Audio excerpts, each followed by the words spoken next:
Morning, Deirdre. Good morning, Tom. How are you today? I am wonderful. I'm in one of the most beautiful cities in the world. And I know you know this already because you've seen this picture, but why don't you describe to people where I am? Well, you are in Prague. Let's get it out there Yes. right now. A beautiful, beautiful city that everyone should visit.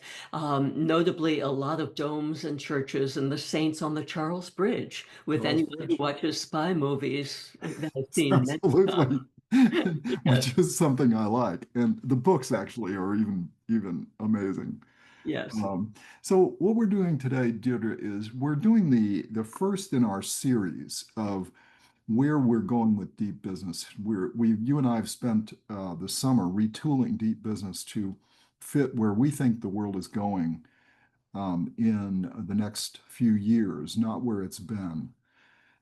And to say, how do we do this? And so, first, we want to thank all of our people that regularly watch these videos and tell them thank you for bearing with us while we took a little bit of extra time to make sure this is going in the direction we want. So, we thank you for that. What we're going to be doing from now on is we're going to be holding what you and I would call a conversation, Deirdre, between the two of us, and sometimes with guests, depending on the subject. And the conversation is going to have three parts to it. The first part is going to be about the actual discussion that high-level leaders would have if they were sitting together talking about this subject, meaning they're either a board director or a lead investor and the head of the organization, whether that's a CEO or whatever you call it, what their discussion of this topic might look like. It could also be the CEO and the CTO of the organization, or it could be two CEOs that are partners on how they view the situation and the effect on their partnership. You decide. The second video is going to be how did those two individuals prepare themselves for that discussion? What did that work look like? What tools did they bring for the analysis that they did or the gut sense they have to be able to come up with their point of view so that when they entered the room, they weren't entering it cold? They had a view of how they wanted to do this. We'll go through the tools and frameworks one could use to come to that conclusion. The third video will be what we call the university video, and it's going to be about fundamentals. So if you're basically doing a reverse engineering, so if you're then want to see how did they come to a conclusion here, and we're going to call that the making a decision. Then the third one is about the fundamentals. If you don't understand all the pieces of video two, you back up to video three. And video three goes through it much like you'd experience in any graduate degree program in this field or in a field related to this field, technology, leadership, MBA like, but it's every bit of this is oriented to where you and I see the world going and how this material we believe will be delivered to those various audiences going forward. You start with the end result you want and then back up to the degree you need to be able to take the subject apart. Then the second part of this, Deirdre, is this video we're doing today, which is about managing uncertainty and change. And it is video one in that series of three. And the way the conventional will work, this will be video 70-1, the next one 70-2 and 3. That's how you'll be able to take the same subject and back through the reverse engineering. And we called this one this issue of managing uncertainty and change, because this is about how you manage your critical assets of the business. In this particular video, we're going to use brand as an example of a critical asset, but take your choice. It could be any critical asset you have. You'd use a similar process, and the discussion would go somewhat similarly because it's about making sure you don't damage something that's very fragile. And we believe most of your critical assets are really fragile during this time of uncertainty and change. And that's why you have to stay focused on this. But what are those considerations? We're choosing to use brand. We could have taken apart Cracker Barrel. Right. Now, we do refer to some of the aspects of Cracker Barrel when we get into the details of this discussion because we've already recorded it. You and I are coming back now and putting the preview in. But and we'll go through many others, not just Cracker Barrel, but it's astounding how many people have misused their brand along the way. And then the second example we could have used is the most recent awarding of the Nobel Peace Prize. Who has benefited themselves in all this, and who has perhaps damaged themselves in all this? We don't want to make a point of view of this. You and I don't we don't deal with politics. We deal with the effects of all that. We deal with the global effects. So we find it interesting to analyze that. We have not brought that up here in this one. We thought brand would be the best, just taking a brand by itself. But the essence about these critical assets, Deirdre, and you and I talk about this all the time. Your brand, either your personal brand or your business brand, it is what you do. Yes, it is what you say, but people are always going to default to what you end up doing and how they perceive what you do. And this is not a time to be messing with assets that perhaps you don't need to mess with. And brand, we believe, is one that there's too much evidence that you wouldn't want to go down that path. That's a point about what's optional and what's essential. And this is something we'll get into in this video in great detail. When your asset is an optional asset in the marketplace, you run an even higher risk. If it's essential and they really can't go too many other places, you can maybe mess around with it, but it won't be as damaging as if you just voluntarily do something that has no substance in research. And by the way, we found almost no substance in research to warrant changing a brand, and we'll show you why. You run the risk of becoming irrelevant no matter what you are because you're optional in the marketplace. And then we'll go through the reasons why that happens and the research we've done on that. So with that, Deirdre, I'm going to now turn it back over to you and let you describe in more detail, put a frame around what we've talked about, and then we'll take a break and switch you over to the video itself, video number 1, which is the video about board debating, uncertainty, and change. Our starting point, as you know, Tom, was research. You and I Yes. always start with research. So we took time to look and see what leaders, CEOs, and boards are focusing on given the tremendous change in business right now. And the change is due to things like emerging technologies, particularly all of the different forms of AI, economic uncertainty, questions about effective ways to grow and scale in these times, and so forth.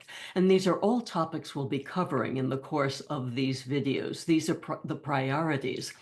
But generally, what we've seen is in our research, a fair amount of confusion and lack of a sense of really knowing how to proceed. Too frequently, what we found is that leaders are proceeding with their work by doing what's worked for them in the past. And this isn't working for them, given all of the change and uncertainty in the marketplace. That we all learned lessons in business school or from doing business in calmer times that we may continue to apply and they're not working anymore. Not that these lessons are wrong, these are fundamental lessons, but they need to be adapted to meet the change, to deal with the uncertainty, to accommodate the technology. And this is something, you mentioned university, Tom, the fundamental aspect is one of the real points of our university, talking about how you adapt the fundamentals you have learned into times of uncertainty so you can continue to grow and scale.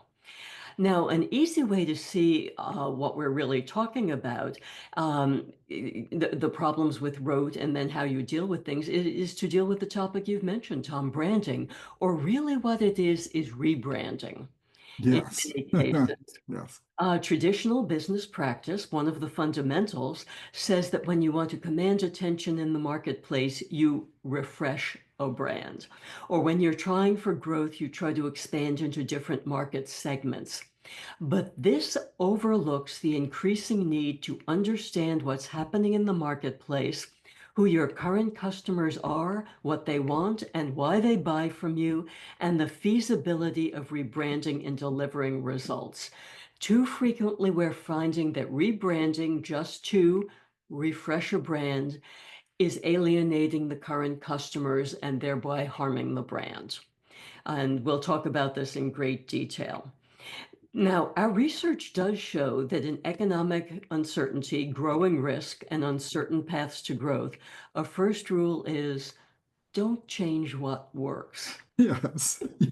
Too many people feel they have to change just for the sake of change. When you find yourself thinking like that, stop and figure out whether you really need to change. What we say people need is to take the time to understand as much as you can about things we'll be talking about before taking actions that could possibly work against you. We'll direct them into actions that work for you.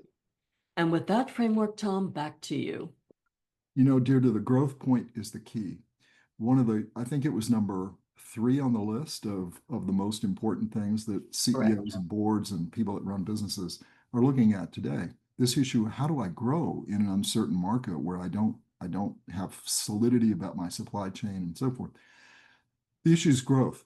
The last thing you want to do is change something that may do something that may risk your growth.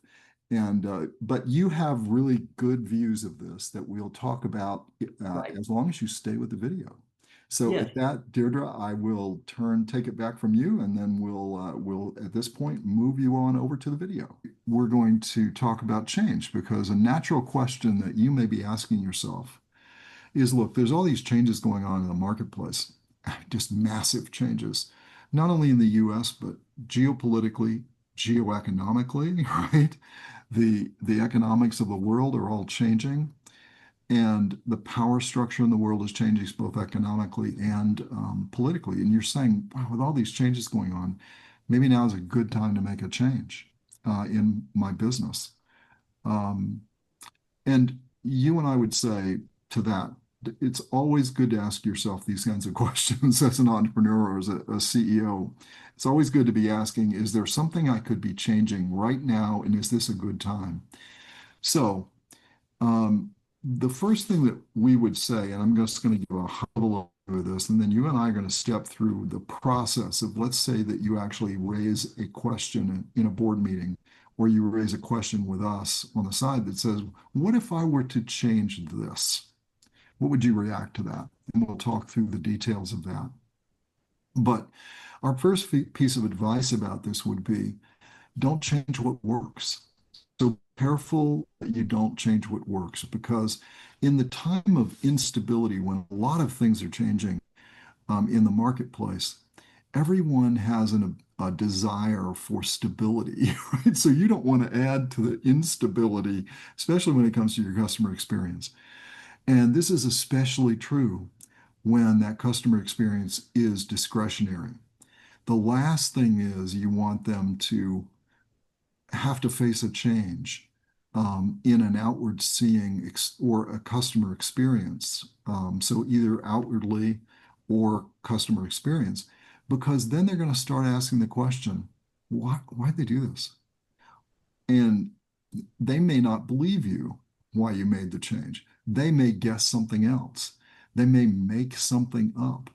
Or they may just say, this is too hard. I'm just going to drop it. And I got to tell you, as I mentioned to you before, there are two podcasts that I listened to discretionary about piloting, which I just abandoned because they rebranded the thing, and it caused me to ask, why did you do? I just don't want to deal with it. So I just let it go, and it's a shame because I'm sure they were doing good things, but I don't have time for that. That's discretionary. It caused me to ask, why did they do this? And I liked it the way it was.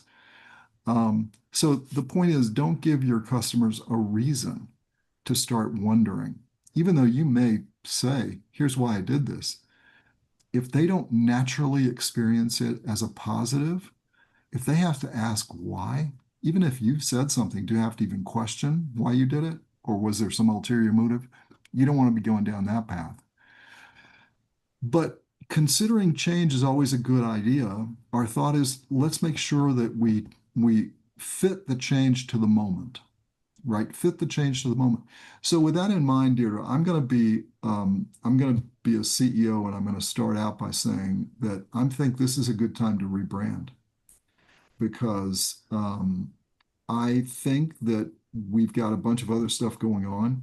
Maybe I'm changing the experience somebody has I can't help it. I have to move the venue of whatever I'm doing is. I have no choice. I have to move the venue. So now I'm asking them to come to a different place.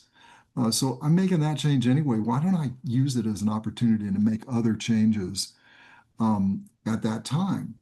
And so I'm thinking I'd like to make the name simpler. Why don't I just do that and come up with a more current logo and all those sort of things? I'd like to ask you, what do you think about that? So so at this point, you're gonna assume the role as, let's just say you're a board director and I'm a CEO, and it's before we go into the board meeting, you're the lead director. What would you say to me? First question is externally or internally? That remember that you, as the leader of a company, have the responsibility to make sure that your organization can react to your strategy. And that includes your strategic initiatives, strategic changes, how you want to operate in the marketplace. Instead of going out and creating more change or more problems for yourself, I'd suggest taking this time to look at the organization. Forget the external, look internal. Use this time to figure out whether you have or are going to need to make changes in the organization you have to anticipate changes in the marketplace and to be able to react. Now, we know generally some of the trends in the marketplace. We know that there's a trend toward the implementation of emerging technologies. We know what some of those emerging technologies might be. We know that there are certain demographic changes that are changing our customer read. But we don't know enough yet about the changes in the marketplace to do a rebranding. You have to be absolutely solid on the marketplace and on what's happening on the marketplace because before you can anticipate how customers and the other factors in the marketplace will react to rebranding. Meanwhile, look internally. Do you have the team you need? This is an excellent time to look at your team and figure out whether you have the people who are going to be able to move in the strategic directions you want. Are there people who are resisting even the notion of some of the changes that you know are coming? They don't believe in technology. They like the way that things have always been done. Now, Tom, doesn't this sound like some of those old industrial age leaders resisting the shift into the digital age? And now we're talking about moving further into the age of AI and human machine partnerships. If you still have some of these people around, now's the time to think about how to deal with them, whether it is replacing them, finding different roles, getting new people in place. This is the time to do that sort of thing.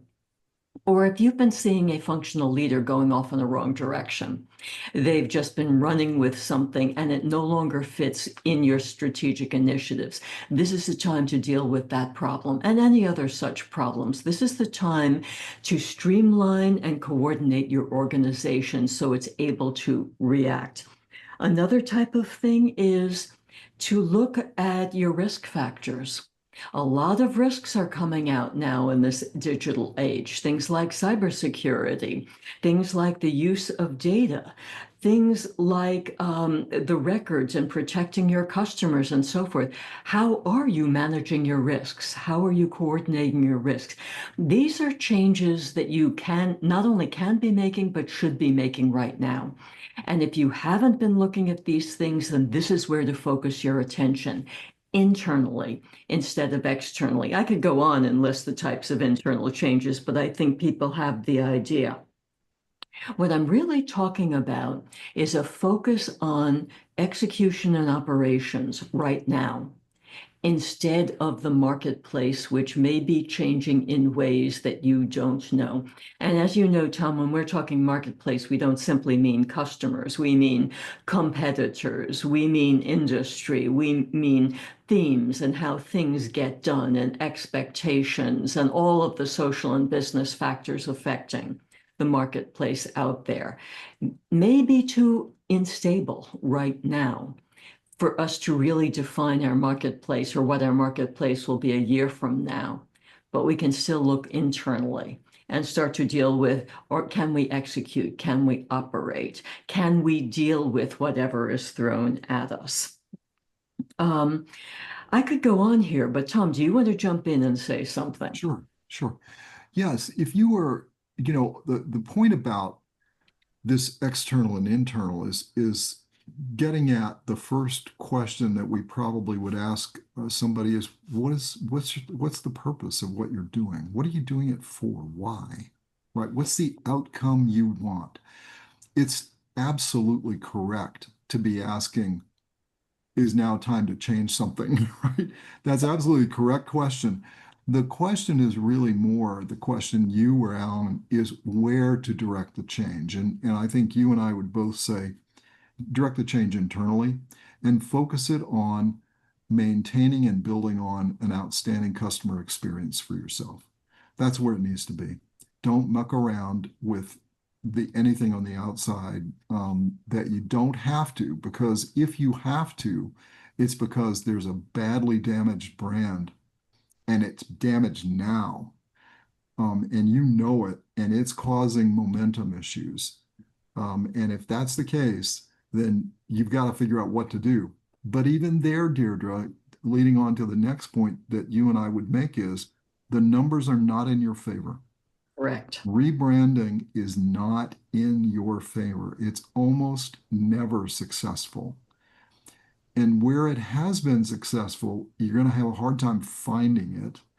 And secondly, there's been an enormous amount of money spent either to make it fail or to be successful. And so, regardless, you're going to either spend a lot of money and then it's going to fail, or you're going to spend a lot of money trying to get yourself out of what you've done. Evidence, if you want a current example, Cracker Barrel, where they are completely backtracking on what they've done. So not only are they backtracking their logo to be original, they're backtracking the whole redesign of the interior and exterior. They're putting the painted rocking chairs out front. I mean, the whole thing, and they're having to spend an enormous amount of money advertising about backtracking Mhm. because it didn't work. Now, why did they do it in the first place? Because they thought they were having growth issues and they thought they could completely rebrand and create the growth. No, it's to build on the customer experience. The problem was they also redid the quality of the food and it was going down. And so they ruined the experience of their core customer. Very dangerous. And that is just one example. You mentioned McDonald's and what's your personal, you just took a trip out west. You've taken the one time you take a vacation is 1 week in the sun in the fall to migrate birds, right? Correct. You direct traffic on bird migration. I do make sure they're going in the right In the climate. right direction, Uh, yes. yes. But it's not just McDonald's, it's a number of the fast food restaurants have been trying to change their menus to reach other customers. Now, I would argue that that's a misread of demographic changes. People go to fast food restaurants to get the same thing. Right. They know that if they go to, say, a Taco Bell, they can get X. They know if they go to McDonald's, they can get an X. So there I was going into a McDonald's, and not only were there no people to serve me, I had to interact with the screen. All I wanted was a cup of black coffee, and Yes. there was no place on this screen to order a cup of black coffee. So I And walked. certainly not easily. Right. Not these, and I was not going to spend more than, the 5 minutes I'd already Right. spent trying to find black coffee on the screen. So I walked out. And, I've been going to McDonald's for 50 years now, and it's going to take me a while to feel comfortable trying to go back into a McDonald's. It becomes an issue of, are you going to expend the effort, right? Or are Correct. you going to find another place to get a cup of black coffee on the road? You're going to select getting it from Circle K or getting it from Pilot or one of these. You'll just make a different choice. And that's where I'm saying, especially if it's discretionary, what you sell is discretionary. Be very careful with what you do. That you're not going to, because the moment, if what you're doing is discretionary, the moment you make it harder on me, I decide I'm either going to abandon you like you did with McDonald's, or, and then you're going to say, I'm not going back in there because every time I do, I can't just order black coffee. That's all I want. You're going to Right. look for an alternative if you still want the coffee. Right. Sometimes people just abandon it. I didn't look for new podcasts, so I just abandoned those two and just kept on the one that I've been watching for a long time. So Right. Um, that's where you run the risk, where you created your own problem. yes. And let's give another example that got a lot of play in the newspaper, although you haven't heard about it in the past couple of months, and that's Jaguar. Oh man. I think the British would say Jaguar, but anyway, Yes. um, that a storied English brand of car. And I think that this is another case of them misreading the demographic. They clearly wanted to do a rebranding to attract younger drivers. Yes. But instead of going after younger drivers as drivers, they went after them as image, showing the cars with fancy models and modern dress and so forth. And you made the point, Tom, that the Jaguar brand was making a lot of inway by focusing on sports, Yes. focusing on the success of their cars in certain races and so forth. In other words, focusing on the Jaguar as a driving machine. Why not keep focusing on it as a driving machine and otherwise representing possibly a new demographic if you decide that that's what's going to increase your sales? I'm not sure that it is that's the way that's the focus that they needed to focus on, but if they did, there are other ways to do it than to turn it into what looked like a fashion show. And that's another Yes. rebranding fail. And the reason I think, Tom, that companies make these changes is that they get a sense that they've got to be doing something, and what's the most obvious something they can do? Will come up with a new logo or come up with a new advertising or something like that. It's the external change without the reason, as you were saying at the beginning of this, without thinking through the business reasons underlying this sort of change or this sort of rebranding, or frankly, any sort of change or any sort of rebranding. Let me jump slightly to mention that right now we know that a lot of businesses are under pressure to implement AI. Well, we quoted in the last video we did the MIT study that pointed out that 95% of company implementations of various forms of AI did not deliver an ROI. 95% did not deliver an ROI.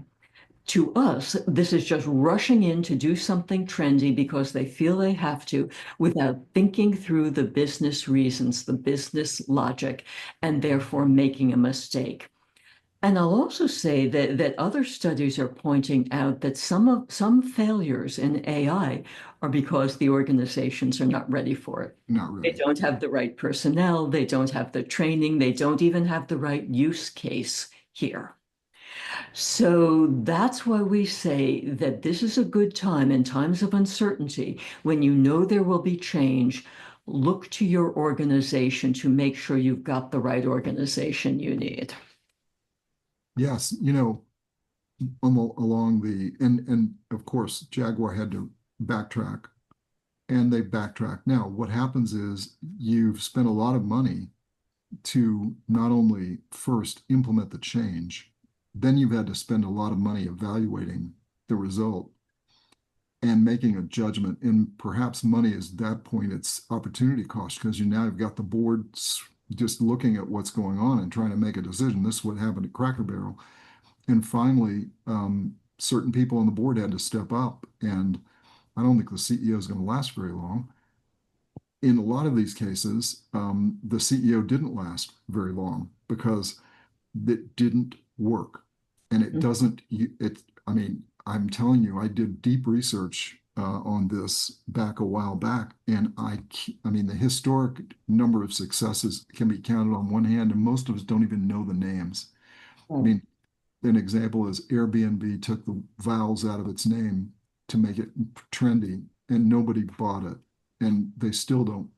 They still call it Airbnb and don't refer to it with the vowels and logo it that way. It's nuts the amount of money and time they spent on that to try to refresh the brand. Many Right. people on this podcast won't even know anything about what I just said. I rest my case. But one that you can know is, and again, I don't frequent Taco Bell. I don't think you do I think once a week is about all that you frequent Taco Bell, if I'm not mistaken. Not quite that much, but Okay. I'm aware that they're trying very much to expand their reach. Yeah. They see this as a good time to expand their reach, and they might not have thought through whether their thinking was aligned with what the overall demographic was going after, The thing which is, though, Peter, they have a lot of good people in the Pepsi brand area, right? So yes, those people know the market. They've been backtracking and putting back in place a lot of the favorites that they've taken off the menu to try to push it in a different direction. So you have to hand it to them. They did make a change.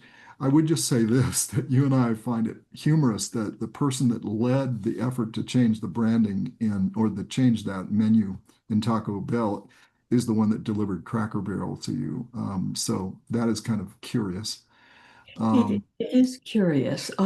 It points to something else, Tom, that you and I have talked about, and that is making sure that you as a leader are approaching problems or approaching issues, I should say, not problems necessarily, but approaching business and business issues in a way appropriate to a time of change. yeah, And part of what I mean by this, and this comment has been prompted by some of the things you've been saying, is that it may be that your decision-making process has to change. And are you keeping up with what's happening that affects decisions these days? And is your decision tree, or are you including the factors accurately and correctly that maybe 10 years ago or so, demographics was the first thing that people looked at. Now it's probably not, because now it may be some of these internal, are your processes there to support this? Can your customer service, can your manufacturing, can your production and distribution support these things? And that's where you might have to focus. I'm obviously still talking about looking internally as well, but it's not just looking at the business, it's looking at your mindset as a leader. That are you keeping your leadership skills up to date so that you know how to make decisions today? Not back in the industrial age, but today. What are the things that can affect those decisions? Who do you have to bring into the decisions? That's another factor. Sometimes these days, leaders can't make the decisions themselves. They need to bring in technology people, production people, marketplace specialists, and so forth. So you're changing your decision tree again here. So it's important to keep your leadership skills up to date to know how to function today in a world where there's significant change, a multiplication of factors, and all sorts of other things that have to be brought into how you operate, execute, make decisions, lead, basic leadership. may I add another layer of icing on that cake of failures?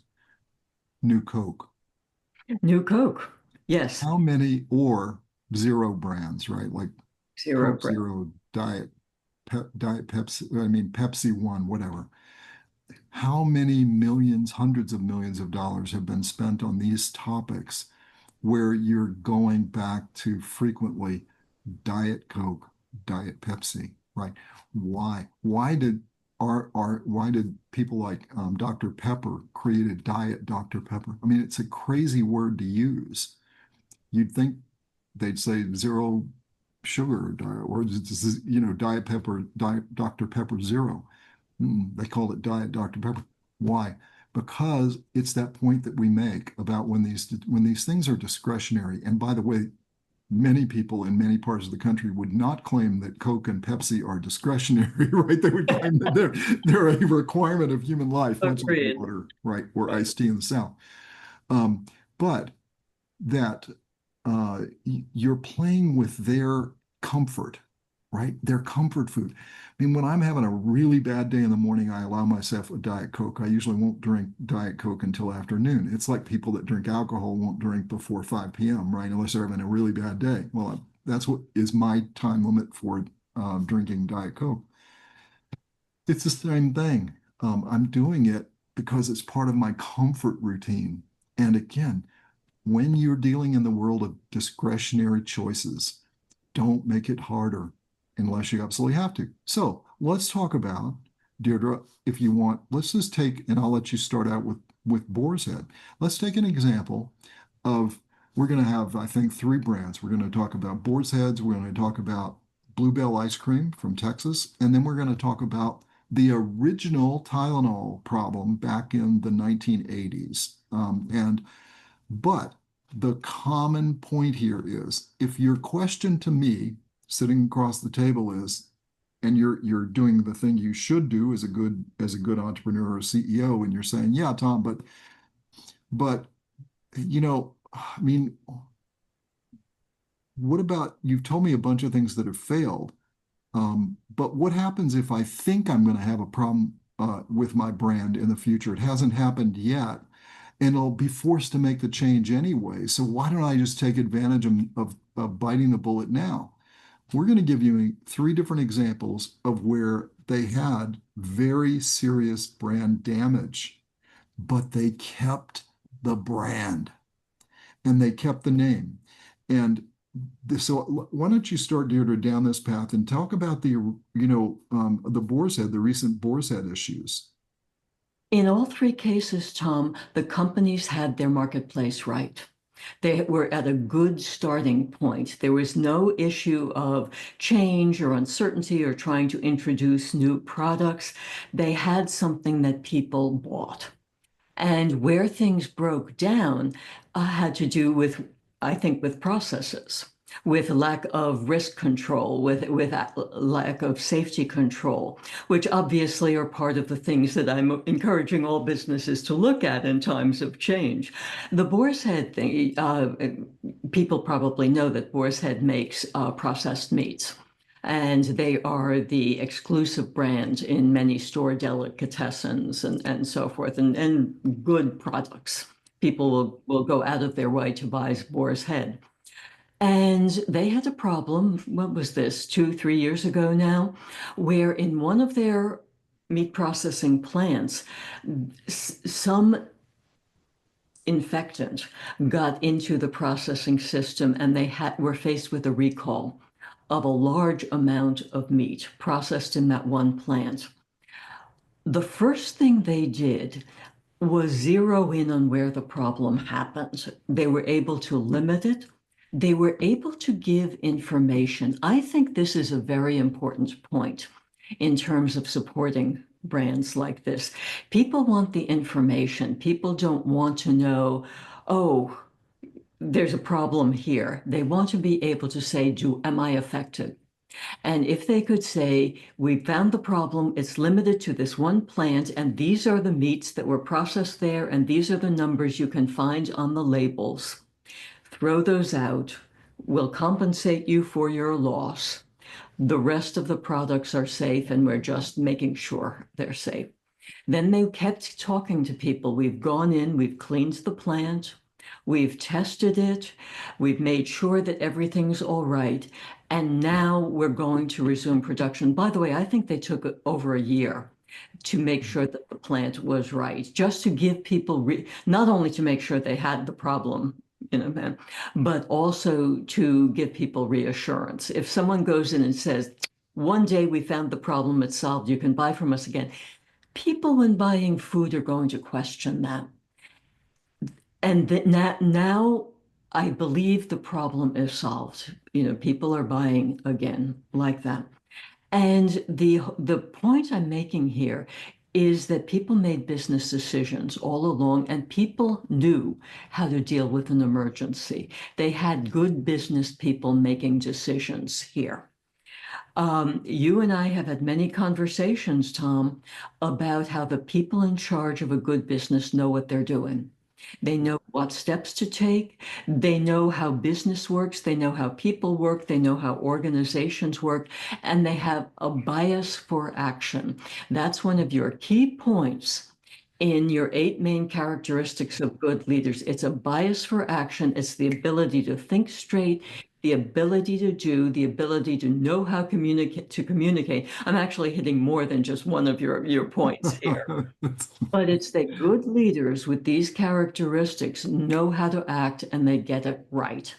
And that's one good situation. Now, since you know about Bluebell and I don't, So yes, you I having only, Texas yeah. ties here, Well, you it's because I discussed that. still buy it and I Right. have it in the refrigerator downstairs or Right. the freezer.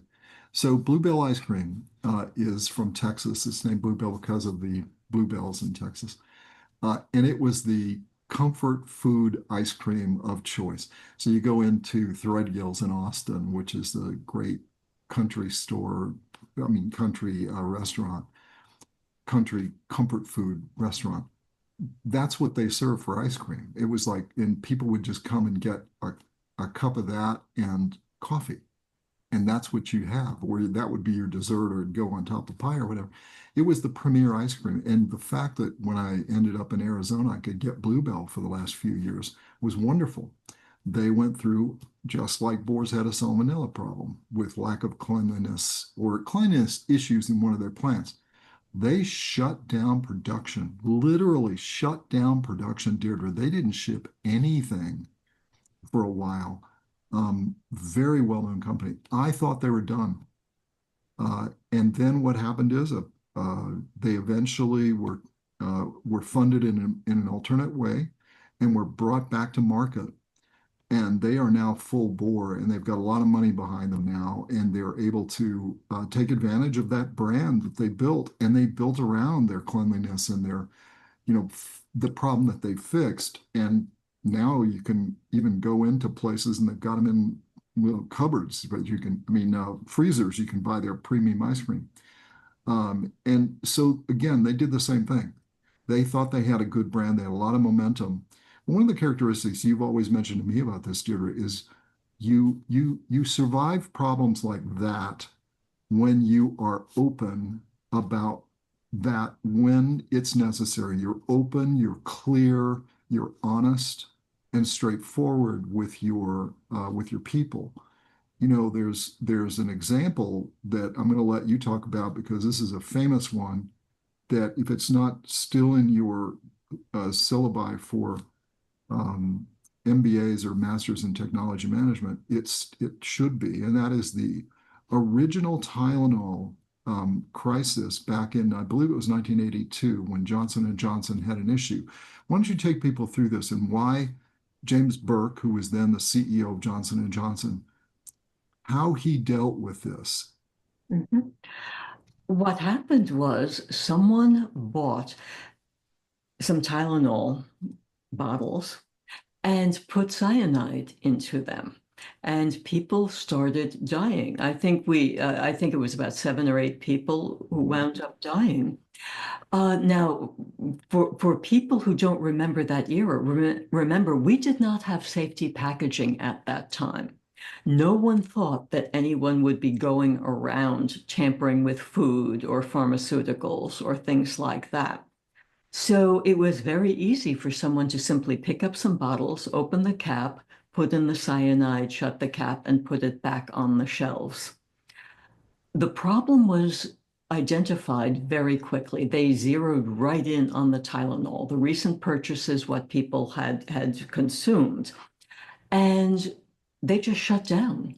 the Yeah. whole distribution of Tylenol, another of these issues, where to recover the brand, they just shut it down so that people would have faith that nothing Tylenol was being sold that could kill them. And it was also something being watched whether the perpetrator, who was never caught, moved to other brands, and that person didn't move to other brands. So they shut it down. They developed safety packaging. And the very first safety packaging was on the Tylenol when it was restored to shelves. Yes. And the message was, we've contained the problem. We've removed all possible problems, no more things out there. And now we have a safety package so you can be sure that this Tylenol that you buy is safe.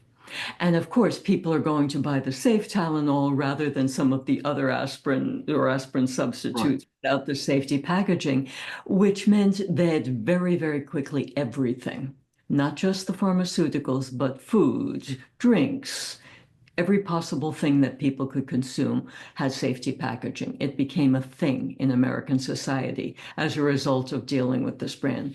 Now, I think the reason we're talking about these three brands, Tom, is to point out one, that in dealing with a brand, you have to establish safety, security, awareness, and the reason for people to come and buy this brand. And in these three instances, the companies went way out of the way on communication, on establishing the safety, on reassuring customers, and on giving customers reasons to come back to the brand. We've identified the problem is solved, we've taken the steps so that it won't happen again. You're safe buying from us.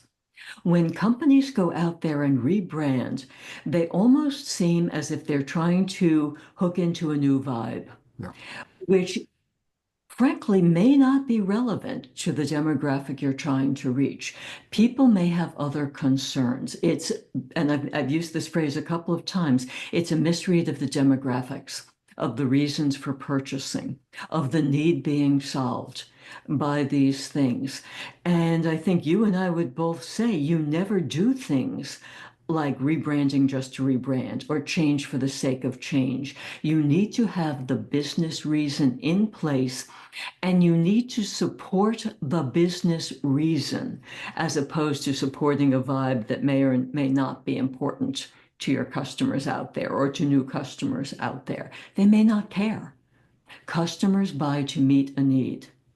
And they buy because you're meeting that need better than anyone else out there can meet that need. And if you don't meet that need, they'll go elsewhere. They may even ridicule you for trying to create a new vibe around something that just doesn't fit in with the things. And well, anyway, I've made the point here. I know Yeah, that I you think want to jump in and no, say, no, no. I think you're obviously dead on as far as I'm concerned.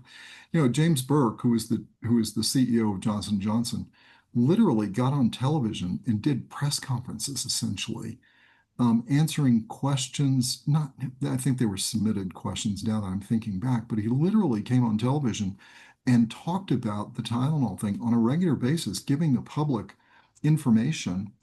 And it was centered, Deirdre, around one store in Chicago, one aisle, one shelf. It was a small group. They spent today's dollars, $335 million, to take all the Tylenol off the stores globally right. and shut down everything with Tylenol until they were sure with the new packaging. And notice what they did. They did exactly what Deirdre said. They not only communicated in an open and honest way to people, but on top of that, they looked at how can I make the experience better for the customer. That's where they focused. They relaunched. They didn't change the name. They didn't worry about damage that it had done. You already Mhm. had 6 or 7 people who had died as a result of cyanide poisoning from a bottle of Tylenol, Right. but they didn't change the name. And so there they had people die.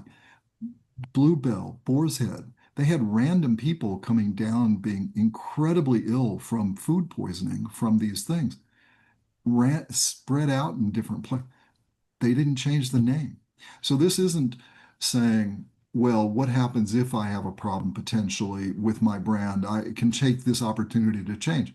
We've just given you three major brands that chose not to change the name but to fix a real problem that was a result and could have, did not could have, but did do massive damage to the brand. And so, Deirdre, another question that I might ask you if you're one of my board members is, okay, Deirdre, I hear all that kind of stuff. I'm an entrepreneur though. I've got a young company and I'm doing product market fit. So I'm looking for growth. And, if I have a little bit of a, a question mark about product market fit right now, it could just be that the market's so unstable, I'm getting hit with that, and there's really nothing I should do on my product at the moment. But be that as it may, that's what I do for a living. I do product market fit. I'm an entrepreneur. What would you tell me about doing product market fit work at this point? Know your market. Know your marketplace very carefully. Get out there and talk with your customers. Don't make assumptions. That's where so many companies run into problems. They make assumptions about what's going on in the minds of customers or themes in the marketplace or trends that they feel they have to accommodate. But take a hard look at your product market fit experiments. That's what you're doing. You're experimenting in product market fit. See what's working. Figure out why it's working. Ask buyers why it's working. Go out and talk with people who aren't buying. Ask them why they're not buying. Then work very slowly Yes. and deliberately. That you don't want to go out and spend hundreds of millions of dollars in a rebranding when you're not even sure that this is going to work. Start to work with a small niche in the marketplace. And if they respond the way you want them to respond, then maybe move slowly into another niche and so forth. And keep adjusting your product, adjusting your customers, adjusting your marketing messages, making sure that you're meeting the needs of a particular demographic and can then expand by meeting the same needs for another demographic and so forth. And remember what happens in product market fit, Tom. You make mistakes.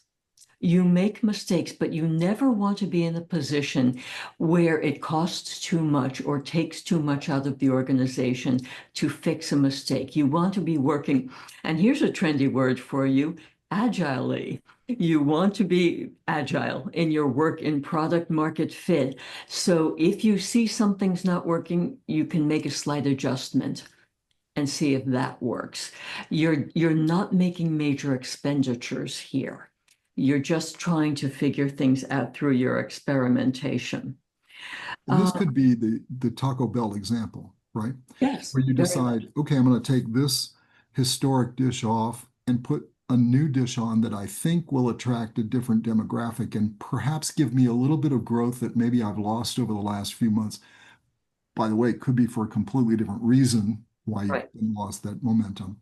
And you're saying, okay, fine, give it a shot, but be ready to flip the switch back so that you can say, hey, I'm bringing back the old menu, not I'm going to rebrand the whole operation and make the whole external experience and spend $700 million doing it. If you're going to do these things, product market fit's a great place to work if that's what you need to be doing. But when you do, I think your point that you made right away was incremental and small. Don't make any major changes because then you're not going to know, did they just abandon you because they just decided that you were annoying for changing? And for an entrepreneur, this is particularly important because you don't have all that much money. You need Yes. to work toward establishing a revenue stream. And even though if you have investors, most investors don't have that much patience with entrepreneurs unless they can see the potential for developing the revenue stream. So you have to be very careful of your use of money, which are used for not only working on product market fit. And my sense is that some of the people who have done these rebranding failures did not work on product market fit. They just went out there and splashed, but also show that you're trying to work incrementally to grow, that you're and be able to document the changes you're making to grow so you can figure out what's working, what's not, so your investors can see what's working and what's not working. It takes a lot of careful thought here. And you and I worry that some of the conversation around technology entrepreneurism may just be confusing the issue Yeah. by not making people work slowly and incrementally in terms of the investment that they're getting. Yes. And I would say the other thing is anytime you go down a product, any kind of major change, not product market fit necessarily small incremental changes, but any major change, you better put a lot of money behind it because the last thing you want to have happen is for you to get lost because you've changed. And that is almost a guarantee because there's so much change in the marketplace anyway.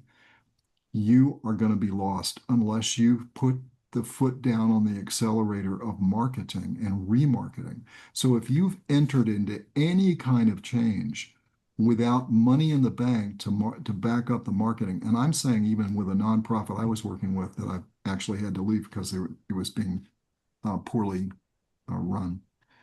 The strategic decision making was poor. The board, um, not the people doing the work, but they have no money. And by the way, I would just tell you this, they lost a major donation that was close to $1 million because they've made a change like this. Right.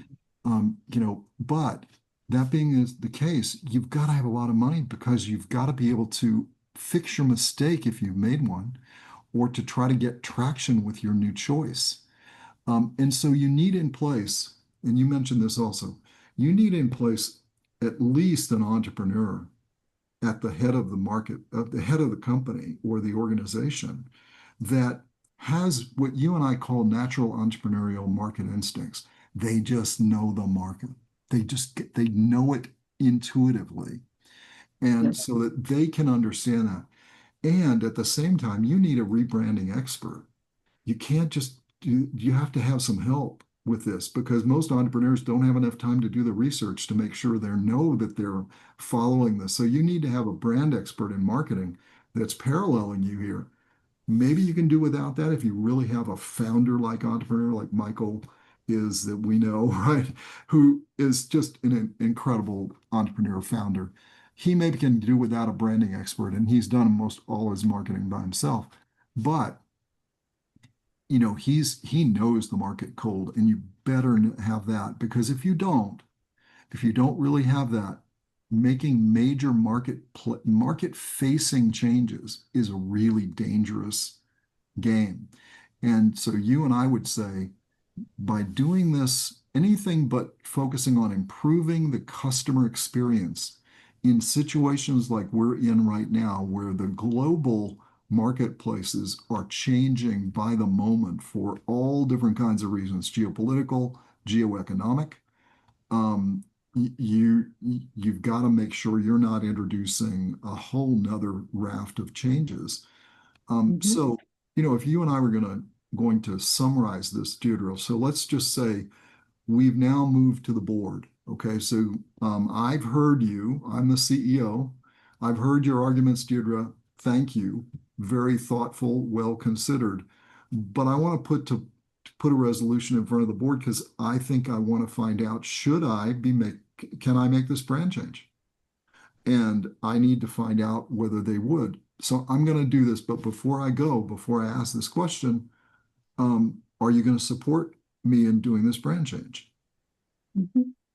Um, I would probably not, and I'll tell you why. That I would need to know whether you understand what a brand means to this company.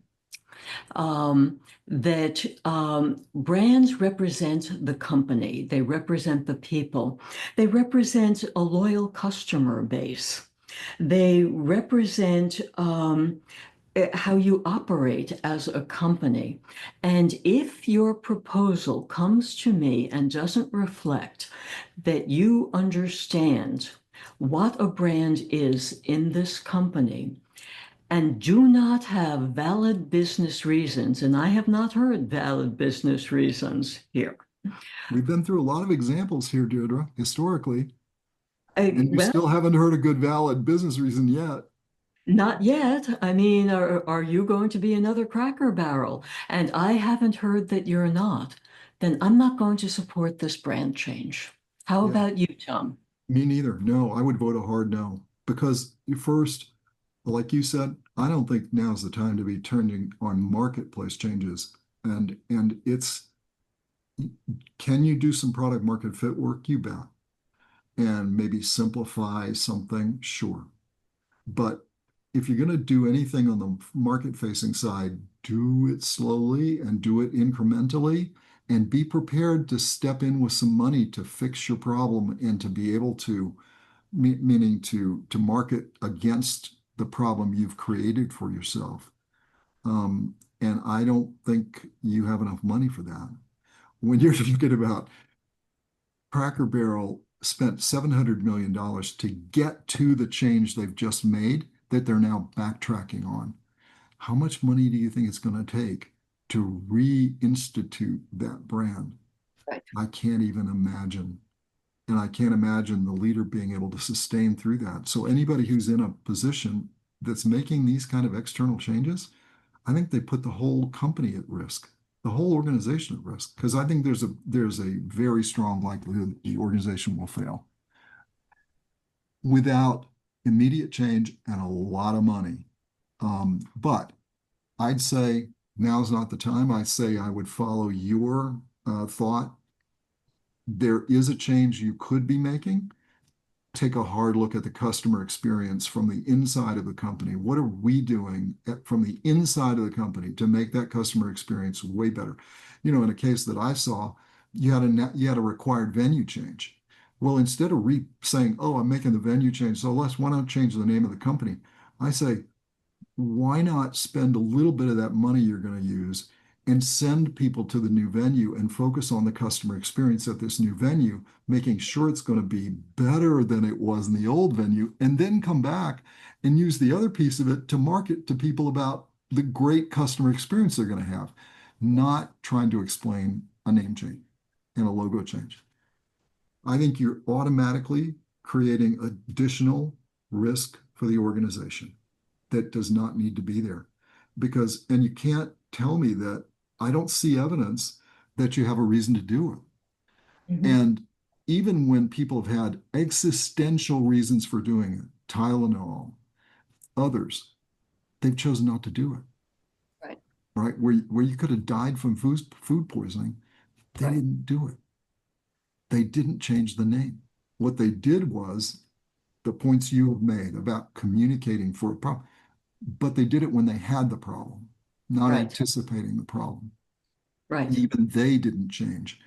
So right. we still haven't seen, even though I've done extensive research on successful brand changes and those that were not, the one common thing is you spent a lot of money. Yes, Most of the time, it was mostly wasted money. Um, you're potentially risking the organization itself. And unless you have a lot of money at play here, don't do this. right. Focus on Deirdre's point about internal customer experience, incremental changes. And if you're going to do any product market fit, which good entrepreneurs at the right stage of their business should be doing it, do it slowly, deliberately, and with always an eye on knowing the market very well. So, you know, I think I would say no to brand changes and a hard no. But I think I would support you on the better option. you've you as the CEO have asked a very good question. Should I be changing something with everything else changing? And probably the answer is focus internally on that customer experience. I'd follow Deirdre's recommendation. A better option for change is, and I'll let you you restate that to the board. Um, is to focus internally instead of externally, to focus on things like your processes, your people, your team. Is everything working properly? Are the fundamentals right Yeah. still in your company? It all comes down to that. Is your execution right? Or your operations right? Do you have the right resources in place? And you know, Tom, it's a way I'd summarize the points we're making is to say, in times of this great uncertainty, the stakes are that much higher. Yeah. So the burden on you is higher to make sure you get these things right. You're making the right decision here. And therefore, you need to make sure you are keeping your mindset fresh, monitoring the marketplace, be aware of what's going on with your customers, with the emerging technology, the business and social factors. This is something we talk about as the very basic for a leader. You can't just coast in a leadership position. You need to be increasingly active in terms of your knowledge, understanding, and judgment. And change is exactly where you need to be prepared to make the right decisions, to identify the reasons, yes or no, for doing something, and to be able to articulate them to make your position clear. Yes, the thing is, and I think we've hopefully helped people see that when you go deeply on these kinds of questions, even though the question itself may be a good question if it's brought up a level, instead of saying, "Why is this a good time? I think I want to take this chance to because I can make the change while everything else is happening and no one will notice." Well, yeah, they probably won't notice you either in Right. the change, right? You've lost the hook you've had that may have been there for 20 years or 10 years or 8 years. But the better option is always going to be focus on the customer.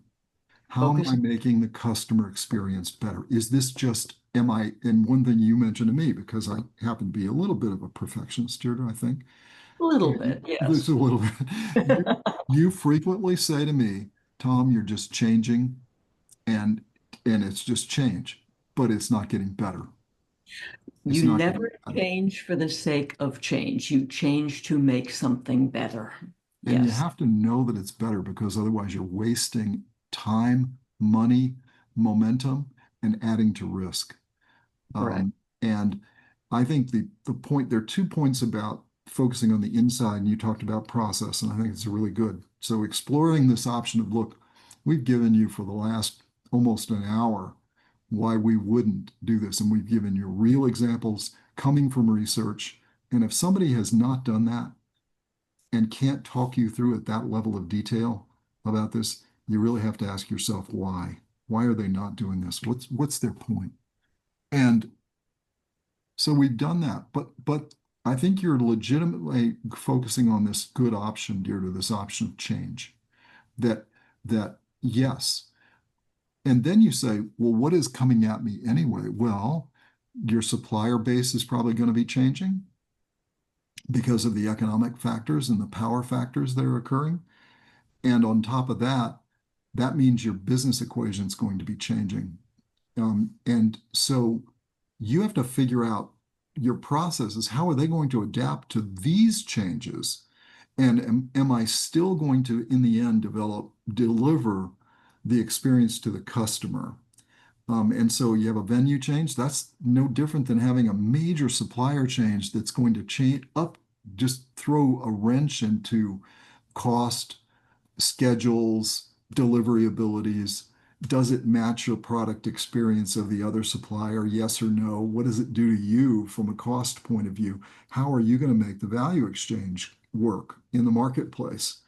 And that you've got to be ready for that. And the point you're making is focus on those things and focus on getting yourself organizationally ready to deal with those when you know they're going to come at you if they haven't come at you yet. So, that's how we would approach this and how we would say this. We'd say good thinking, always good to ask questions. Branding, no. Stay focused on the inside. Well, I'm an entrepreneur. Shouldn't I be focusing on product market fit? You should, but slow, easy to recover from, and be prepared to act quickly to backtrack if you need. And then if you ask me about the branding, I say absolutely not. But good question, focus internally, be prepared to deal with all the changes you know are happening and the effect that hasn't hit you yet, and make sure it's still delivering a good experience for your customer and that the value exchange is still working for you. And with that, Deirdre, I'll leave you with the final words. Value exchange, something we talk about all the time, Tom, that every business decision comes down to value exchange. Are you getting the value you want from the decisions you make, from the actions you take, and so forth? And we could say with some confidence here that Cracker Barrel is not getting the value. And they annoy me because where is my chicken fried steak? Which I'm not allowed to have, but periodically I might have needed to go to a Cracker Barrel. Right, exactly. But always keep the value exchange in mind when making all of these decisions, understanding that the factors affecting value are changing and all of these other changes going on in the marketplace. So I think we've covered this, Tom. It's always a pleasure, Deirdre. Always a pleasure, Tom.